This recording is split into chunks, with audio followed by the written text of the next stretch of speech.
नमस्कार मित्रांनो, आपले स्वागत आहे आपल्या हक्काच्या चॅनलवर द डेली पल्सवर. मी सचिन संघवी. आज स्वर्गीय कुसुमाग्रजांचा जन्मदिन आहे. तो आपण त्यांचा जन्मदिन म्हणून हर्ष उल्हासाने मनवलाच पाहिजे. ते उत्तम साहित्यिक होते. महाराष्ट्रात अनेक उत्तम उत्तम साहित्यिक होऊन गेले. त्यांच्या आठवणी आपण केल्याच पाहिजेत. राहिला आज मराठी भाषा गौरव दिन म्हणून मनवणे, ह्या गोष्टीलाच माझा स्पष्ट विरोध आहे. इथूनच मी माझ्या पॉडकास्टची सुरुवात करणार आहे. कारण नो डाऊट की कुसुमाग्रज हे उत्तम साहित्यिक होते, मोठे साहित्यिक होते. पण फक्त एका साहित्यिकाच्या जन्मदिनी मराठी भाषा गौरव दिन मनवावा या गोष्टीलाच माझा विरोध आहे. आपला मराठी भाषा दिन हा 1 मे 1960 हाच आहे. कारण 1 मे 1960ला भाषावार प्रांतरचनेनुसार मराठी माणसांनी तो लढून झगडून मिळवला आहे. मित्रांनो, मागील वर्षी जळगाव जिल्ह्यातील अंमळनेर येथे विद्रोही साहित्य संमेलन झाले होते.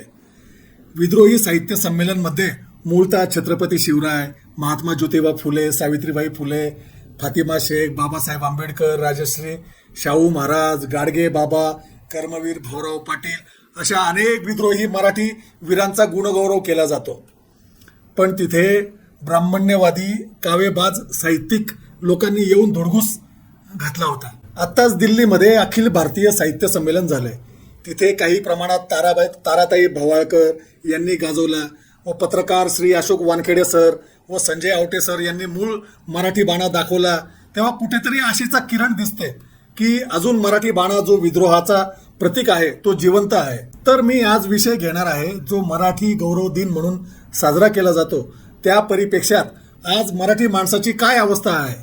तर आपण स्वागत करूयात ज्येष्ठ पत्रकार डॉक्टर धर्मेंद्र मुल्लेरकर सर यांचा. डॉक्टर मुल्लेरकर सर कवीच्या विविधांगी कविता, कधी तो फुलांशी बोलतो, कधी समाजावर लिहितो, निसर्गाशी संवाद साधता साधता तो मानवी मनाचे आंदोलने रेखाटतो आणि आजच्या व्यवहारी जगात आपले आदर्श, आपला बुद्धिवाद बाजूला ठेवून फक्त जगणे कसे महत्वाचे आहे हे अधोरेखितही करतो. आज जो कुसुमाग्रजांचा जन्मदिन आहे तर त्या हिशोबाने आपल्या आठवणींबद्दल आपण काय बोलणार. नमस्कार. आजच्या मराठी दिनानिमित्त सर्व महाराष्ट्रीयन आणि मराठी भाषिक सर्व लोकांना माझ्या शुभेच्छा. खरं तर आजचा मराठी दिन आपला आणि या कार्यक्रमाची सुरुवात आज मला सुचलेली एक कविता आहे या मराठी दिनावर.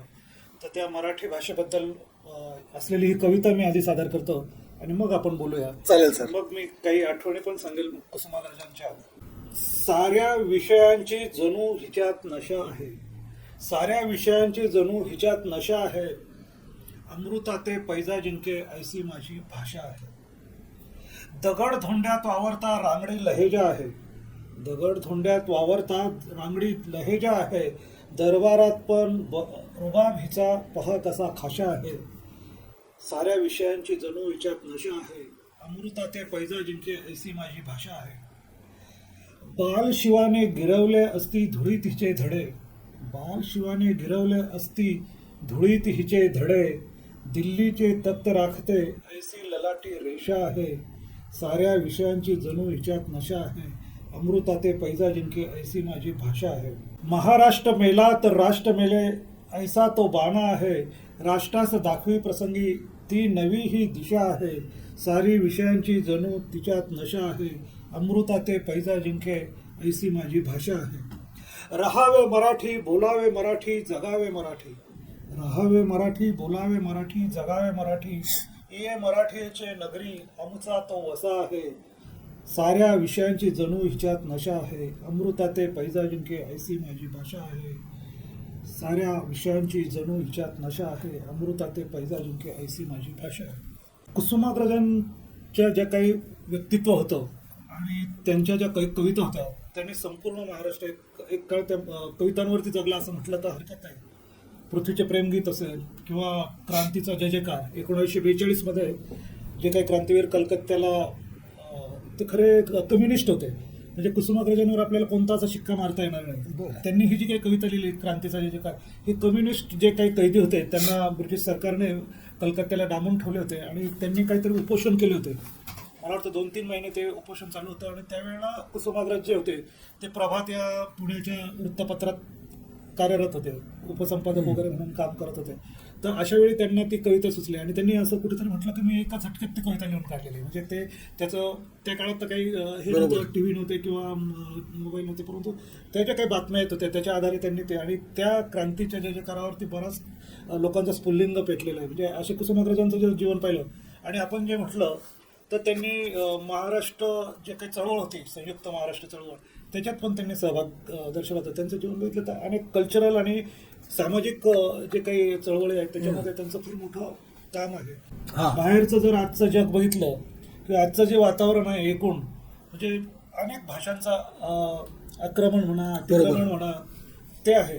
आता एक साधारण मी एक मागच्या महिन्यात की 2 महिन्यापूर्वी आपल्या गोदावरती तपोवनात गेलो होतो आणि त्या तपोवनाच्या खडकावरती एका ठिकाणी एक आपला जिथं संगम होतो 2 नद्यांचा, तर कपिला आणि गोदावरीचा, तर त्या ठिकाणी एक झोपडीवाज आहे. तर तिथे एक सूचना लिहिलेली आहे, पेंट केलेली. तर त्या सूचना जी आहे ती गुजराती भाषेत आहे, हिंदी भाषेत आहे, इंग्लिश भाषेत आहे, पण मराठी भाषेत नाही. अरे बापरे. म्हणजे नाशिक कुसुमाग्रजांचं गाव म्हणजे मराठीचं एक राजधानीच म्हणा तुम्ही, सांस्कृतिक राजधानी. जरी पुण्याला म्हणतात तरी माझ्या मते खरी राजधानी ही नाशिक आहे. कारण कुसुमाग्रज इथे राहून गेला, आपण कुसुमाग्रज नगरीला म्हणतो.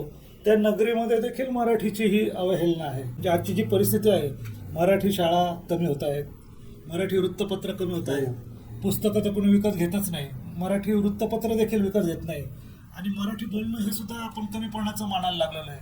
म्हणजे समोरचा हिंदी, आपण जर प्रांतात गेलो किंवा तुम्ही साऊथला गेलात तर ते तुम्ही हिंदीत बोलवा, इंग्लिशमध्ये तुमच्याशी बोलणार नाही, ते त्यांच्या भाषेत बोलतात.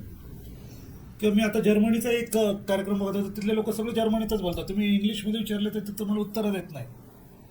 पण महाराष्ट्रच असा आहे की इथे समोरच्याला मराठी येत असलं तरी तो त्याचं नाव जरी हिंदी साईडला वाटलं तर आपण हिंदीत बोलायला सुरुवात करतो.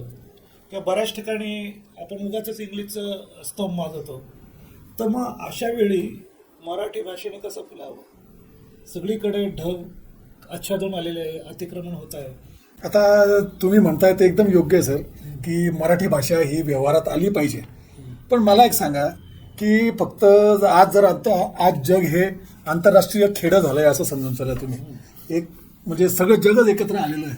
तिथे जे स्वतःला आपल्या भारतातले किंवा महाराष्ट्रातले जे काही उच्चवर्णीय लोक आहेत, जे स्वतःला उच्चवर्णीय सो कॉल्ड उच्चवर्णीय लोक आहेत, ज्याला आपण एक सांकेतिक भाषेत किंवा लेखणीच्या भाषेत ब्राह्मण्यवादी लोक म्हणतो, त्यांची मुलं ही इंग्लिश शाळेत शिकतात.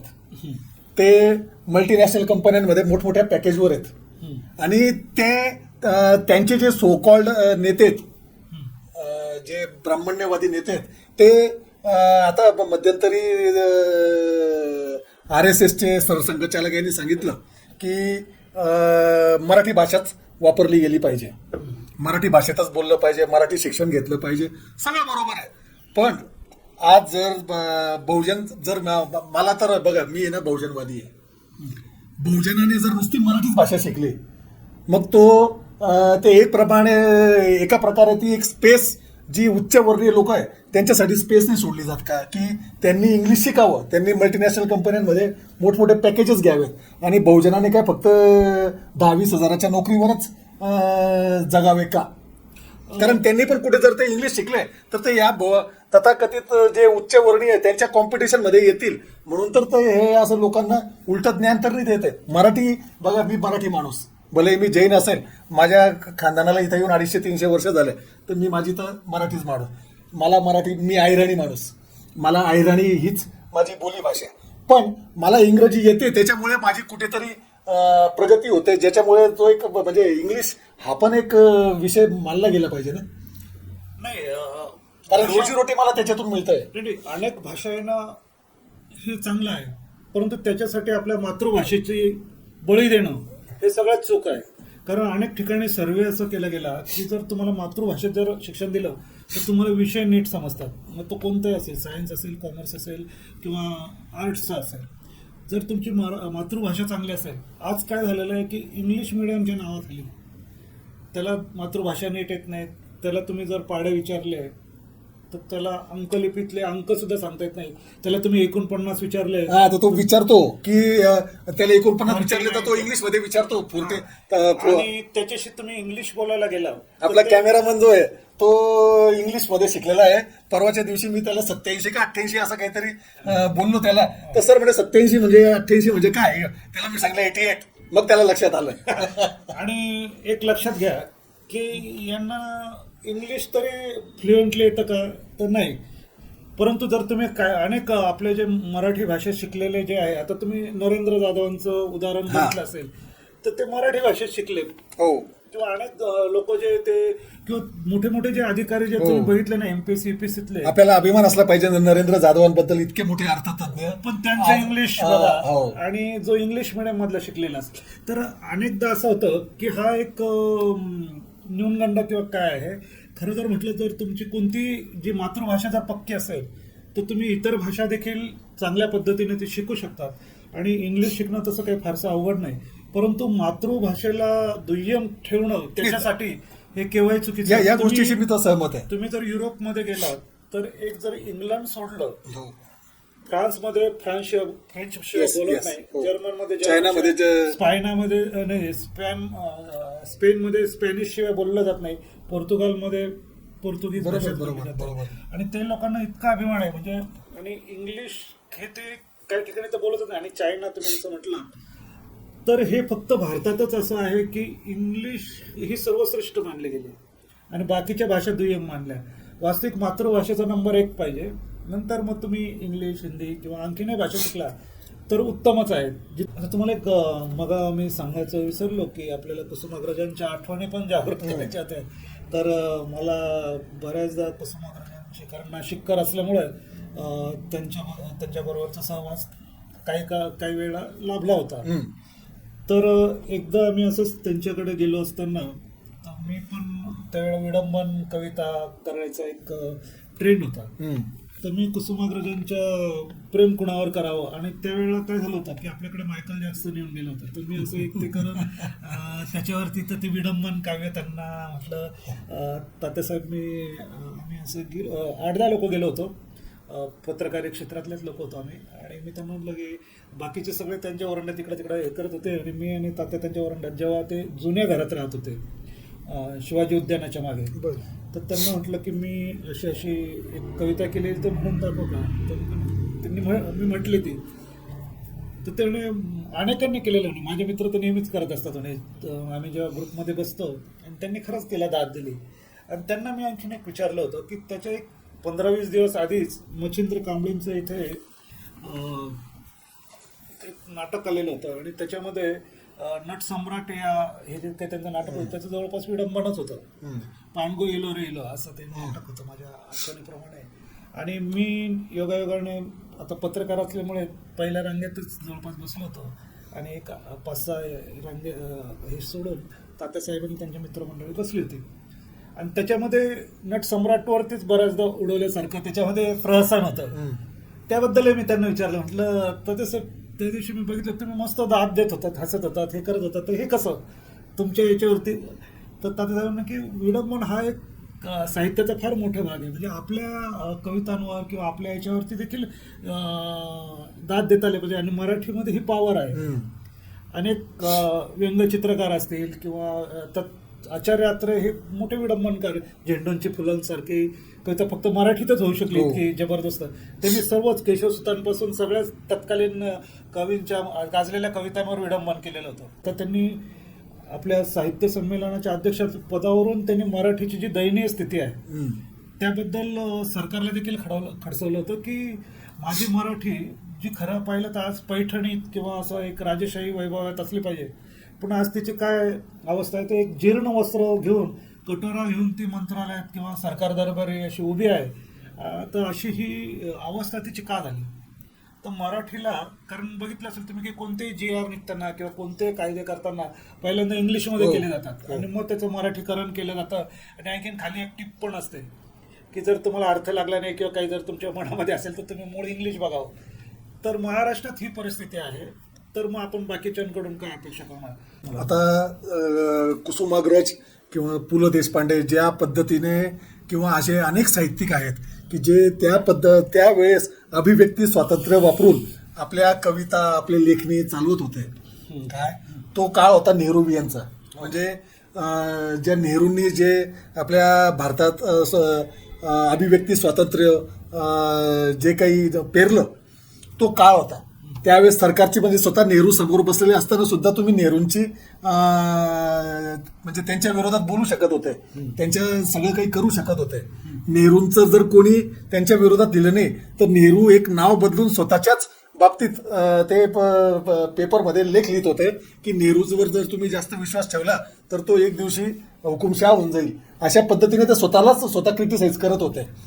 आजच्या काळात आज नेहरूवियन काळ म्हणजे आज नेहरू हा सगळ्यात मोठा खलनायक म्हणून ज्या एक उच्चवर्णीय जे तथाकथित उच्चवर्णीय त्या लोकांनी नेहरूंना खलनायक म्हणून जर म्हणजे आज स्वातंत्र्य नाहीच आहे. अभिव्यक्ती स्वातंत्र्य म्हणजे काय थोडंसं काही लिहिलं की लगेच तुमच्यावर केस होते. लोकांच्या भावना इतक्या पातळ झाल्या आहेत की त्या लगेच दुखावतात. तर आजच्या घडीला जर आता जी बळीराजाची परिस्थिती आहे, आपल्या मराठी माणसाची परिस्थिती आहे, नोकऱ्या नाही काय नाही, त्याच्यामध्ये जो आजचा साहित्यिक आहे तो त्याचं वर्णन का नाही करू शकत आहे? का ते फक्त सरकार दरबारीच ते सगळं दरबारी साहित्यिक झालंय का ते सगळे? नाही, ही जी अभिव्यक्ती किंवा जे आहे खरं म्हणजे साहित्यिक हा समाजात सगळ्यात मोठी क्रांती घडवू शकतो. कवी किंवा साहित्यिक, आणि त्याने भूमिका घेणं हे तर गरजेचंच आहे. आता तुम्हीच उल्लेख केला मला वाटतं प्रस्तावनेत, तारा भोवाळकर असतील, वानखेडे असतील किंवा आणखी असं आपले संजय आवटे सर असतील, तर या लोकांनी असे लोक भूमिका घेतातच. आणि ते आपल्या काव्यातून किंवा याच्यातून सरकार म्हणजे राजा जो आजचा राजा म्हणतो राजा तर चुकला आहे हे अशा पद्धतीचं ते लोक म्हणू शकतात.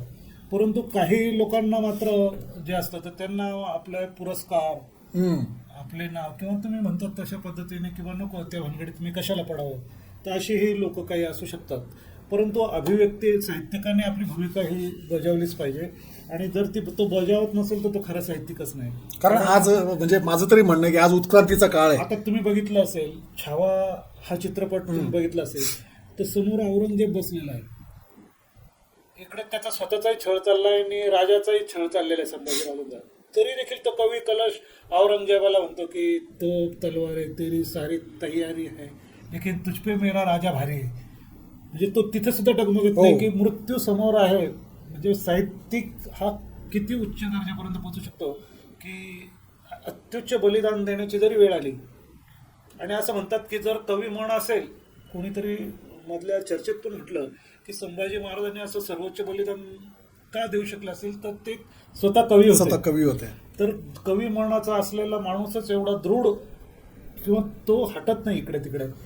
त्यांनी ग्रंथ लिहिले होते म्हणजे ते साहित्यिक पण होते आणि कवी कलश चांगलं उदाहरण आहे की शेवटच्या क्षणी देखील त्यांनी ते काव्य केलं आणि ते मुघलांच्या त्या दरबार इतिहासामध्ये ते लिहून ठेवलं की तो काय बोलला होता, त्यांनी काय कविता केलेली होती. तर ते अशा पद्धतीचं आहे. तर बऱ्याच ठिकाणी जे आपण म्हटलं की शेतकऱ्यांची म्हणजे बळीराजाची ही अवस्था म्हणजे त्याला आत्महत्या करावी लागते. तर अशा पद्धतीचं जे काय आहे तर काही लोक मात्र फार श्रीमंत झालेले आहेत.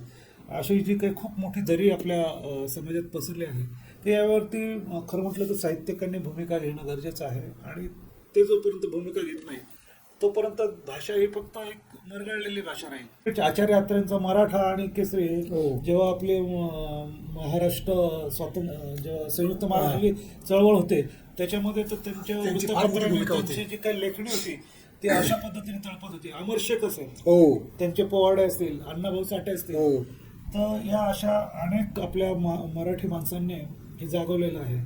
पूर्वी जसं आता मी तुम्हाला सांगितलं की पूर्वी संतांनी आपल्या भूमिका घेतल्या आहेत. त्यावेळेस वैदिक परंपरेला विरोध करण्यासाठी सगळ्यात पहिले जैनांचे 24 तीर्थंकरांनी आपली एक वेगळी भूमिका घेतली जी बहुजनवादी होती. मग बुद्धांनी आपली भूमिका घेतली जी बहुजनवादी होती. त्या वेळेच्या संतांनी किंवा यांनी संत तुकाराम घ्या यांनी त्या भूमिका घेतल्या. त्याच्यामुळेच ज्याला आपण पुरोगामित्व म्हणतो की पण त्यावेळेस त्या वैदिक परंपरावाल्यांनी यांना म्हणजे वैदिक परंपरेविरोधातच भूमिका घेतली ना.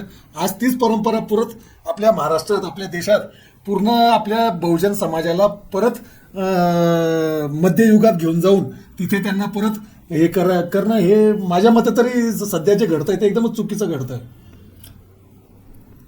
कारण साहित्यिकाने आज आज आज बहुजनांवर एवढा अत्याचार होतोय की त्याच्यात कोणत्या साहित्यिकाने मला सांगा आजच्या मागच्या 10-12-15 वर्षात कोणत्या साहित्यिकाने बहुजनवादी भूमिका घेतली? नाहीच घेत. ते सरकार दरबारीच होऊन गेलेत. त्याच्यामुळे फार बिकट परिस्थिती आहे. पत्रकाराला स्वातंत्र्य नाही, आमच्यासारख्या जे काही इन्फ्लुएन्सर असतात त्यांना स्वातंत्र्य नाही, किंवा अजून अनेक म्हणजे तुम्ही तर बघतायत की सगळे आता गोदी मीडिया ज्याला एकदम संपूर्ण म्हटलं जातं, ते ही सगळी परिस्थिती एकदम बिकट होत चालली सर. बिकट असले तरी आशिष किरण किंवा तसे आहेत लोक की जे पण भूमिका घेतात. आताच पूर्व साहित्य संमेलनात तुम्हीच सांगितलं की जिथे स्वतः पंतप्रधान असताना देखील या लोकांनी भूमिका घेऊन त्या ठिकाणी मांडली, त्या दिल्ली दरबारी जाऊन मांडली. तर आजही व्यक्ती स्वातंत्र्य उपभोगता येतं किंवा आपल्याला आपल्या पद्धतीने आपली भूमिका मांडता येते, ते सातत्याने मांडता येते. फक्त ते मांडणारे लोक असले पाहिजे. नाही, हिंमत होत नाही लोकांची. हिंमत जी आहे ती त्यांनी, जो मराठी बाणा आहे, जो एक ज्याला आपण असं म्हणजे जय जय महाराष्ट्र माझा म्हणजे तो आपण जो मराठी बाणा एक वेगळाच, म्हणजे मराठ्यांनी एकेकाळी अटकेपार आपलं झेंडा रोवला. आज मराठी माणूस फक्त तिथं ते खाली लिहायचं की दिल्लीचे तख्त राखतो आम्ही. कसला दिल्लीचे तख्त? ते अशोक वानखेडे अतिशय सुंदर बोललेत. मला तर ते अशोक वानखेडे सरांचं अभिनंदन करावं असं वाटतं. संजय आवटे सरांचं. तिथे एका माणसाला अजून बोलवायला पाहिजे होतं, राजू पारोळेकरला. राजू पारोळेकर जर तिथे आले असते आणि त्यांनी जर व्याख्यान दिलं असतं तर मी तुम्हाला सांगतो त्यांनी अक्षरशः गाजवलं असतं ते मराठी साहित्य संमेलन. इतके ते बोलायला म्हणजे त्यांचे माझे काही बाबतीत मतभेद आहेत काही गोष्टीबद्दल आमचं, पण मी त्यांना एक आदर्श विद्रोही पत्रकार मानतो की त्यांनी तिथं नक्कीच मोठी भूमिका मांडली असते. तर आपण आज आपला विषय इथे संपवूयात. तुमच्या समोर मी आज सगळ्या सरांनी व मी जे काही आपले मत आहेत ते मांडले आहेत. आपल्याला आपले विचार आणि आपला व्हिडिओ कसा वाटला तो नक्की आपल्या कमेंटद्वारे कळवा. नमस्कार, मी सचिन संघवी. सर धन्यवाद. नमस्कार. मराठी दिनाच्या पुन्हा एकदा सर्वांना शुभेच्छा.